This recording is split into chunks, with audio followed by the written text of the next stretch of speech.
You're listening to theoutdoorstation.co.uk. Hallo. Herzlich willkommen in Friedrichshafen. Hello and welcome to the third in the podcast series recorded at the 2008 Outdoor Trade Show at Friedrichshafen, Europe's largest gathering of manufacturers, distributors and designers, totally focused on the outdoors industry. If gear, technology and clothing is your outdoor thing, then this is the place to be to see what is being launched or worked on for 2009 release. Rose, I and our European correspondent Roman Ackle spent several days meeting, greeting and chatting with old and new contacts to discover more about the products we will all be seeing on the shelves in the very near future. In this podcast, we focus on technical developments in the outdoors world, something that Roman enjoyed immensely as he used his German mind to get all the important details for our listeners.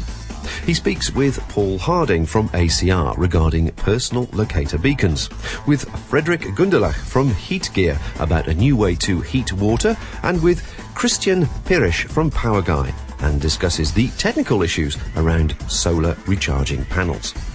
But first, Mike Story from SatMap took him through some of the new developments on this very popular GPS satellite mapping unit. I'm standing here in front of the booth from SatMap. As you remember, SatMap has been introduced last year at the outdoor show here in Friedrichshafen, and it has been a great success. Especially Chris Townsend mentioned it last year as one of the major inventions in terms of GPS. And it's my privilege now to talk about the new developments for 2009. And maybe I'm talking here with the one of the product managers for the unit. That's right. My name's Mike Story. I'm the head of sales for SatMap Systems Limited. And Roman's quite right. We've had a very successful year since launching in October of 2007. And we've got a lot of new developments and exciting things happening with the product, both from a hardware and a software perspective. So can you tell us a little bit more what your plans are for 2009? Sure. From a hardware perspective, we've been continually developing the product. We've improved the antenna reception already in terms of getting a quicker GPS lock and keeping that lock under any level of tree canopy cover. And we're very happy of the levels that we now achieve, and we'll continue to improve that. We'll also be then developing software in terms of mapping. That's the big push for us for 2009. By the end of 2009, we will have the whole of Europe mapped for the unit, and alongside that goes hand in hand with distributing the product throughout some European countries. But for any UK customer, that will mean that they will have the opportunity to buy into maps of any tourist destination that they go to within Europe. And in terms of software for the unit itself or its operating system or some enhancement in terms of hardware, anything planned for 2009? Yeah, we launched literally this week 1.2 software version, which has gone live on our website as an upgrade to any SatMap user. That's increased the stability of the product from a software perspective. We are developing a postcode locator option for the product also, which we will hope to have live by the end of 2008. And we're also then putting a lot of development into our website, which is in its phase 1 at the moment. Phase 2 will go live again, hopefully by the end of 2008, and that will include a route sharing and a route planning platform to allow customers more flexibility with the unit, regardless of whether they want to plan routes either on the unit, as they can do currently, or actually on the PC and import and export them through using our SatSync software. All right. In terms of the hardware of the unit itself, so do you plan any changes, for example, for the GPS receiver itself, or adding a capacity touchscreen like something similar to the iPhone? In terms of the unit itself, we're very happy with the quality of antenna and very happy with the hardware itself. In terms of touchscreen, that's not a route we would go down. If you talk to anybody from a military background about touchscreen, they will tell you that it's not ruggedized robust enough for outdoors use. So touchscreen is definitely not the right way for our particular unit in terms of being ruggedized for outdoor use. We will be looking to develop a solar panel to provide recharging capability whilst in the outdoors. We're working with a couple of development partners in that respect at the moment. Hopefully that will come on board for Spring 09, if not before then.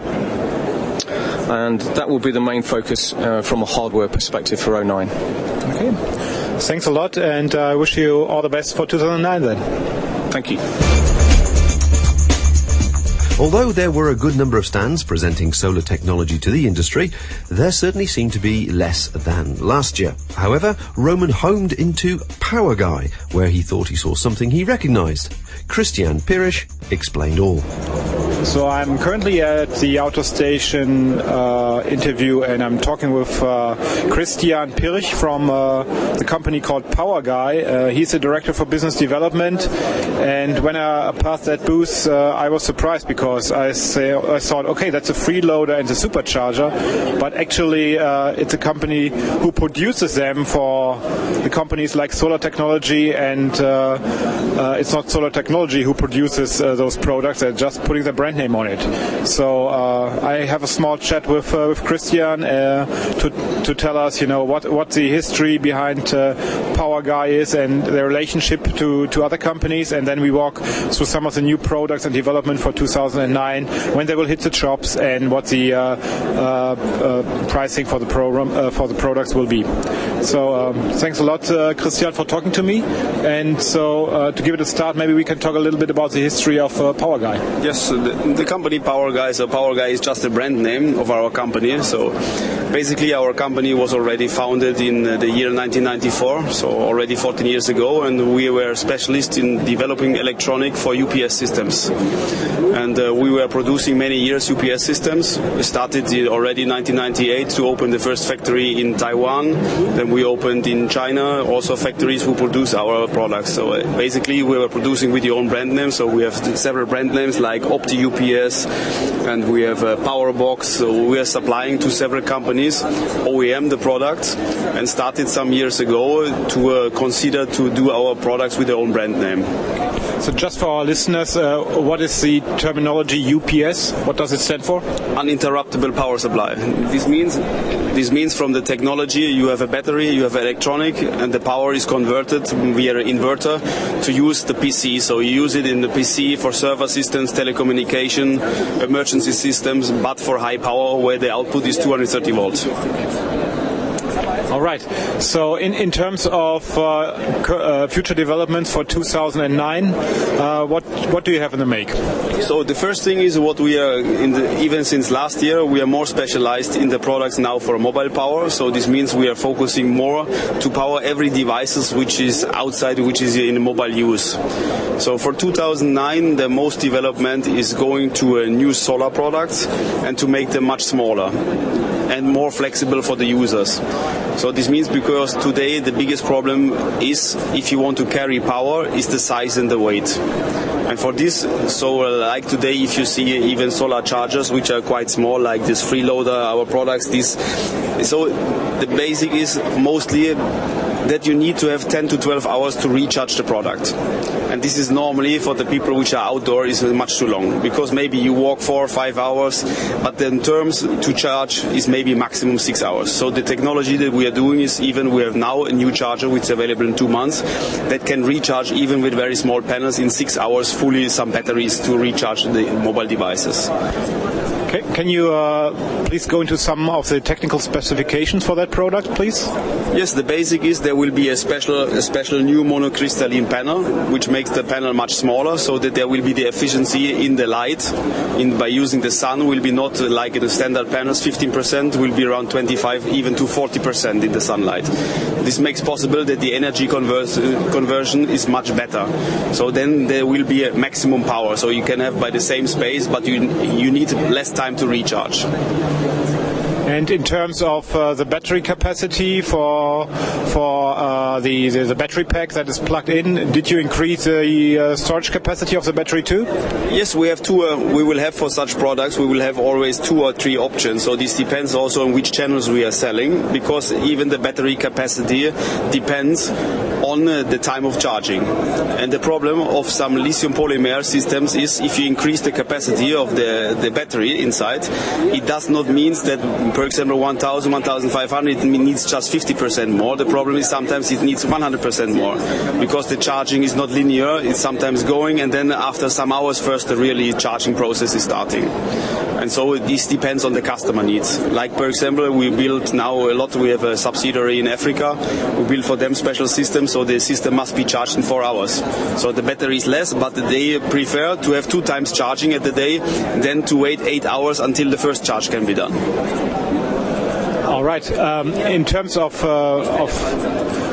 charging capacity, so let's say you take a normal mobile phone like what is currently available, a BlackBerry.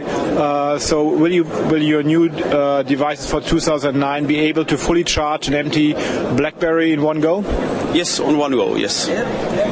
And one of the problems in solar technology is always when it's not full sun, when it's not fully sunning shining, that when it's cloudy, it takes a much longer time to load something. With the new cells you're using, will that problem go away, at least to some extent? The first thing is what is changed. For example, the product that you see from us also, which is the freeloader product, it's a quite older technology. So this means also there are inside some electronics, some LED to show when the sun is lightening.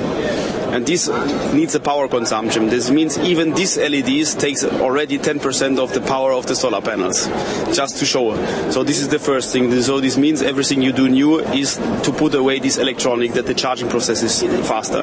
The second one, what you need to use is better panels where the efficiency is much better. So this is available, but now we are able, because of the quantity that we are producing, also to build into the systems at the same price level. This is the most, it depends on the panel technology, not only in the electronic byte. So, final question from my side: when will those new products be available for 2009? When will they hit the shop, and what will be the retail price? So the products that we have considered for 2009, we should be also available already for Christmas 2008, what we are considering. And the end user price will drop down, so that we consider that the prices will be around €20 even for the starting solar power systems.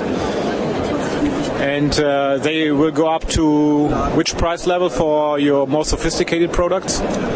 We say we split in 2 groups. One is, we call it urban solar power. This means where really the people use in the cities somewhere, maybe even outdoor, but not the real outdoor applications.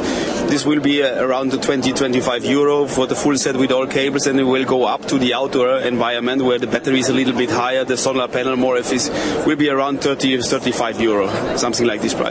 We consider that the price level will go down now because we are producing a big volume for African market, and the second one is also we are trying to get the end user price lower, because then the quantity for the buyers will be also higher. So obviously solar technology is one of the main topics at this outdoor fair, combined with recyclable materials and natural fibers used in clothing. How, as somebody from the market, how would you see that development? Would you see that increasing over the coming years even? Yes, the market will increase, because now the solar technology is going more to the end users, more to the private use, and then it's coming more popular. Also due to the prices which are dropping, so more interesting for the products. But finally, what we see is the market will be developed very fast, because now all the companies which is a brand name, even if they manufacture windows, if they manufacture sports bags, all will try to focus in this market. They just buy some components like the panels, build in the bags, or they charge something. So you will see in the years there will be many who will offer such products. But finally, at the end, there will be 2 kinds of companies available. One who produce the panel, and the second who produce the electronic. And hopefully we are the one who produce the electronic. Okay, for that I wish you all the best, and thanks, Christian, for the interview. Yes, thank you, the same. New products or ideas at the show seemed very thin on the ground. However, this simple unit from Heat Gear stood out as something rather fresh. A completely new way to heat water in the outdoors, and one which could have many applications, which Friedrich Gundelach was more than happy to explain. So I'm actually standing here with Friedrich Gundelach. He's the CEO and member of the board of a company called Headgear APS, located in Denmark. And they developed a very exciting new product in the area of cooking. So I will hand it over to Friedrich to explain us a little bit about how it all came about and the benefits of the product. So, Friedrich, can you tell me a little bit about Heatgear? I'll do my best. For 6 years, we've been working on the very best way of heating water for freeze-dried rations and hot drinks. And we have been working with some of the most demanding clients within the defense in order to do the most effective, best performing, the safest and the easiest personal stove to use. And what we have come up with is what we call the flameless revolution. We have made a flameless stove that is completely new in design because we have no flame. We heat from the inside out, which means that we are capable of heating within winds and temperatures when it can be very, very difficult to heat water for the freeze-dried rations. And that's basically what we have been working on. So ease of use, safety, and high performance. So maybe let me explain what I see in front of me. It looks like an ordinary Nalgene type of water bottle. Actually, they are in two sizes with the same heating unit, 0.5 liters and 1 liter. And the unit itself, the heater unit, is inside of that bottle. And, actually, what he told us is you need no kind of windshield. There's no open flame, nothing to burn your fingers with. That's pretty interesting. So it works on a catalytic version, and he will talk us through how it actually performs, how you start the process. Yeah. What you actually use, because we have been going through the process of how do you ordinary heat water for your freeze-dried rations. And what we are doing here is that we don't need any setup, we don't need any preheating. So what we do is that we attach our gas canister on the heat stick, use our igniter to turn on the process. It takes about 5 seconds, and mount it to our water container, and the process has started. And what you need to do from now on to its boiling is virtually nothing. We have automated the process of heating. The gas is automatically adjusted, and when the water reaches 90 degrees Celsius, the process automatically stops, which gives you, as a user, the benefit of having your heating unit within your backpack, so your downtime is dramatically reduced for the heating, so you can walk while you are heating. So, in terms of, let's say, if you put some water out of a little river, let's say 2 degrees Celsius, how long probably does it take until it reaches 90 degrees? If we're talking about 2 degrees Celsius from a river, we are talking 6 to 7 minutes. But also pay in mind that you can do it while you're walking, so you don't have to sit up or anything. And then when our heat stick has finished heating, you don't need to cool off or anything. You can store it in your backpack right away. And if I understood you right, the heat stick itself is not really linked to those hard plastic water bottles. You can also use platypus type, Nalgene type of soft water containers, because the heat stick itself is protected, so it would not melt the plastic material of those types of water containers, right? That's totally correct. We have done a lot for the safety. All the hot parts have been shielded, so you as a user won't burn yourself, but also, as you mentioned, you can use them in soft water containers. So, and because the threading is kind of standard, it will fit on which type of water containers? It will fit Nalgene. It will fit on Camelback hard plastic bottles. The thread also will fit standard mechanical water purifying filters as well. So it's very versatile.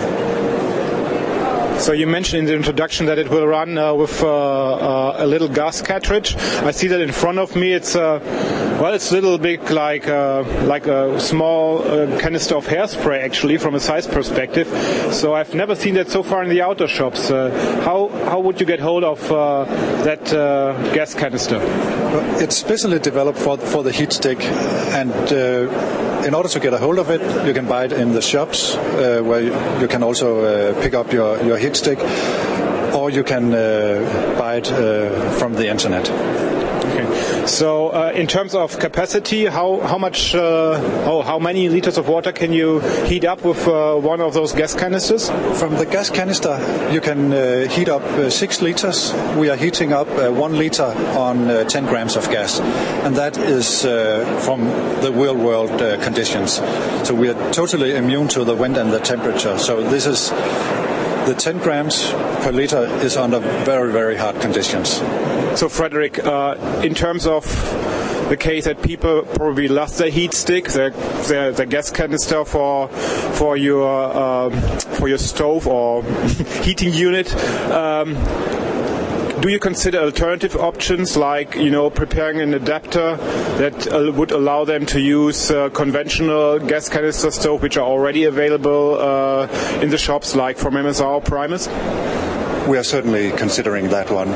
Presently, we got a special adapter for our heat stick, but we are looking into making a secondary accessory to adapt standard canisters. But of course, if we're doing that, you can't have the advantage of the mobility of our heat stick concept.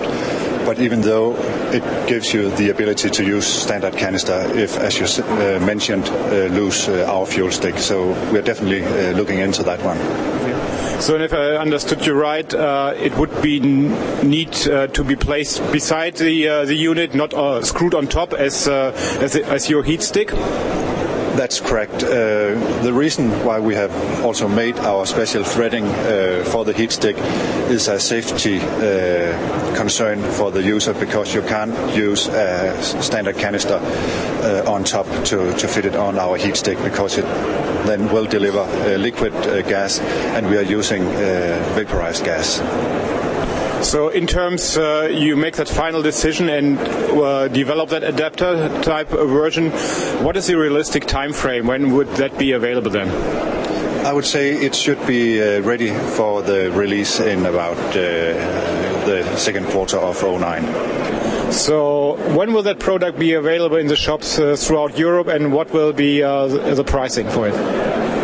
We hope it will be available in the second quarter of 2009 in the shops, and the recommended retail price is around €190. Thank you very much, and all the success with your new product. Thank you very much. The interest in personal locator beacons is certainly growing if the UK Outdoor magazine coverage is anything to go by.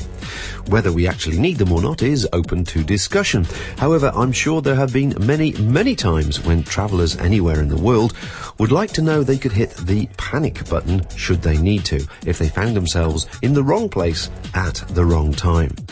Paul Harding from ACR Personal Locator Beacons explains more. I'm standing here at the booth of ACR. They're making personal locator beacons, or PLBs, which are very popular in the US, but entering the market now at a broader range in Europe too. Obviously, there has been a lot of information recently about the Spot unit, which is not the same as a PLB, but at the end probably trying to achieve the same purpose. And I have Paul Hardin with me, who's the Vice President for Sales and Marketing of ACR, who is the leading manufacturer of PLBs.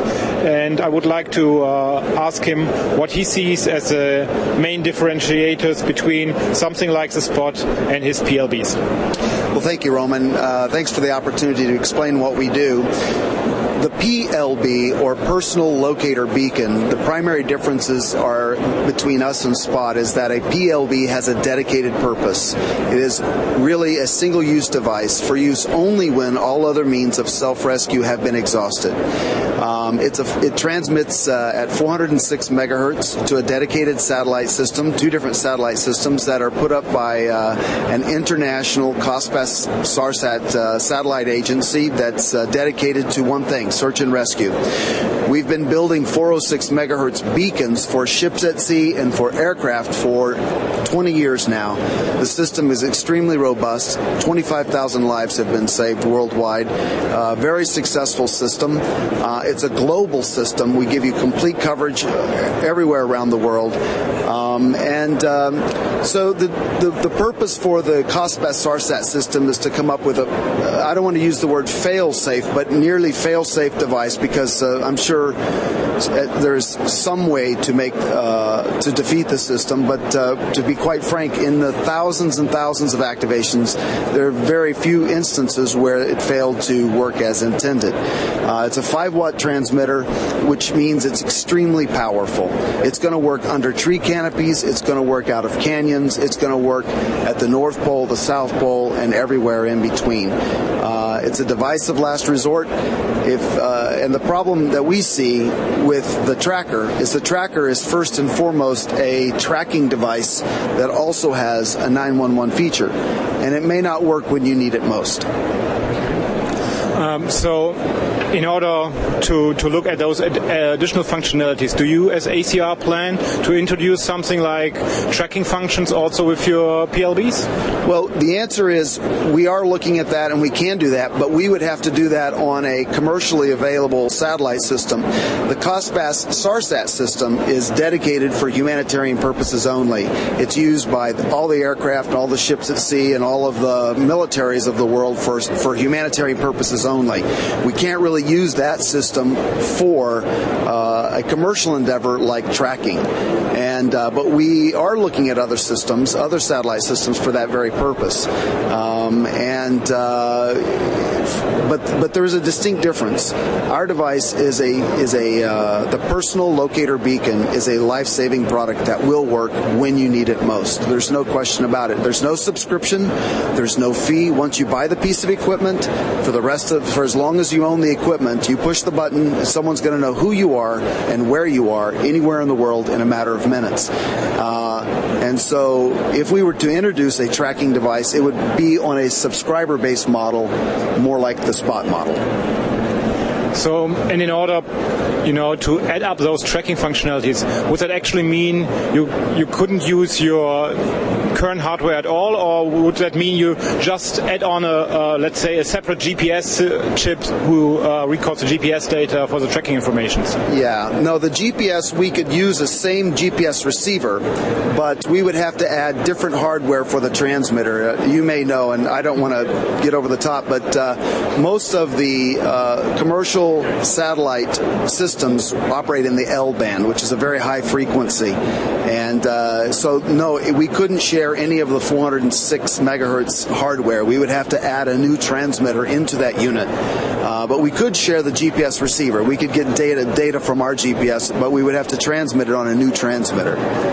So in terms of rescuing somebody, it's extremely important that you know where he exactly is. And you said you use a GPS chip, obviously. What type of brand is it? A Surfstar 3, an Atmel, or what type of chip do you use? We use several different chipsets, and basically our chipsets are proprietary designs. They're cold start optimized. If you're familiar with GPSs, when you turn them on, you have to tell them kind of where you are. It takes them a long time to acquire. In an emergency, you may not be able to do that, and so we have approached the design from the standpoint of we want high sensitivity, so we have an ultra-sensitive receiver, and then we've optimized. We use a type of software software protocol that assumes that there's no data available, and it goes out and it collects the ephemeris data very, very quickly. So we call it cold start optimized. We can usually acquire in about 45 to maybe 120 seconds from activation from a cold start. So it's a very unique GPS receiver in that particular sense. The other issue is the GPS for us is secondary. The 5-watt signal is very, very stable over a broad temperature spectrum. The satellites that receive this actually triangulate and locate the source of the signal using a technique called Doppler shift. So even if there's no GPS available, let's say under a heavy tree canopy, or in certain meteorological conditions, or in a snowstorm, or if you're in a snow cave, and GPS is not able to be received, the satellites that receive the 406 transmitter still can locate it by virtue of this Doppler shift triangulation technique. And quite frankly, we've only been using GPS since about 2000 in these beacons. And the beacons have been around, quite frankly, as far back as 1972. And we used Doppler shift initially. And it's actually a much more robust and reliable way of locating a person. So in terms of an emergency, how can I imagine how it's working? So a signal will be sent to, I guess, a center somewhere in the US, and what's happening then? Actually, it depends. In the UK, for example, there is a mission control center in the UK, and each beacon is coded with a country code. So if you were to buy it in the UK, it would be coded UK. You would register it with the UK government. There's an agency called the UK MCC. You would register with them. When you activate the beacon, the system would recognize that your beacon, even if, let's say, you were located in, pick a place, somewhere in Saharan Africa or wherever the case may be, the system is going to say, wait a second, this is a UK registered beacon. It's going to transmit that signal to the UK. The UK government will receive this. They'll know who you are. They'll know that you're in Africa, and they will immediately contact the appropriate authorities in Africa to initiate a response. The other thing you can do as a part of your registration is you can go in and file a trip plan online, and you can identify where you're going to be, when you're going to be, and if you're on some rally, or if you're in some canoe race, or some sailing race, or you're in some extreme eco challenge, or maybe you're just trekking, through Latin America. You can put that information in, the start dates, the stop dates. You can tell them where you're going to be, and give searchers, rescue agencies, the opportunity to come get you. The other thing that's important to note is that underneath the United Nations, there's some 153 nations that have signed treaties agreeing to rescue citizens from other countries, provide humanitarian relief. And so pretty much, with very little exception, almost anywhere in the world, you're going to have the local search and rescue come get you at the request of your home government. They're going to contact them, and that's kind of how the system works. You push a button, the satellites locate you, route it to the UK. The UK would contact the appropriate people in Egypt or Saudi Arabia, and they would then come and get you as a concession to your government.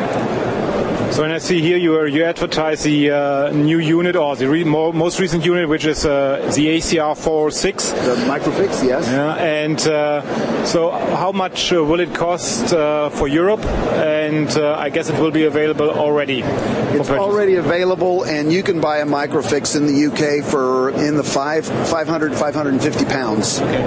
And as you said, no subscription fees. Buy once and use forever. That's it. Buy it once and use it forever. Okay. Thank you very much. Okay. Thanks for joining us in this podcast, and thanks also to Paul, Frederick, Christian and Mike for taking a few moments away from their busy schedule. To find out more regarding other podcasts recorded at the show, make sure you return to the Outdoors station on a regular basis to hear more, or use iTunes to subscribe to the shows and never miss out. So until next time, folks, take care out there, and remember, get outdoors. This independent programme is produced and hosted by theoutdoorsStation.co.uk.